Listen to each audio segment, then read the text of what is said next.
মন যে সবার হবে শান্ত, এলে তারা পীরধাম, জীবনের সুখ পাবে সবাই, করলে তারা নাম। জয় মা তারা। কেমন আছেন সবাই? আশা করি মায়ের আশীর্বাদে সকলে ভালো আছেন। আবার একটা নতুন ব্লগে আমাদের সকলকে স্বাগত জানাই। তো চলুন আজকের ব্লগের শুরুটা হোক মায়ের দর্শন দিয়ে।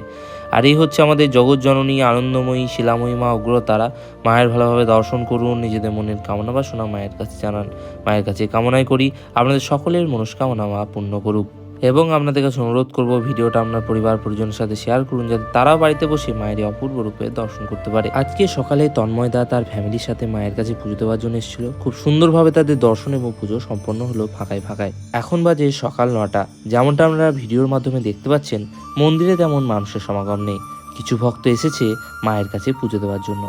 তো চলুন আপনাদের বাবা চন্দ্রচূড় ভৈরবের এক অপূর্ব রূপে দর্শন করাই। এই হচ্ছে বাবার মন্দির, আর এই হচ্ছে বাবা চন্দ্রচূড় ভৈরব। আপনারা ভালোভাবে দর্শন করুন এবং নিজেদের মনের কামনা বাসনা বাবার কাছে জানান।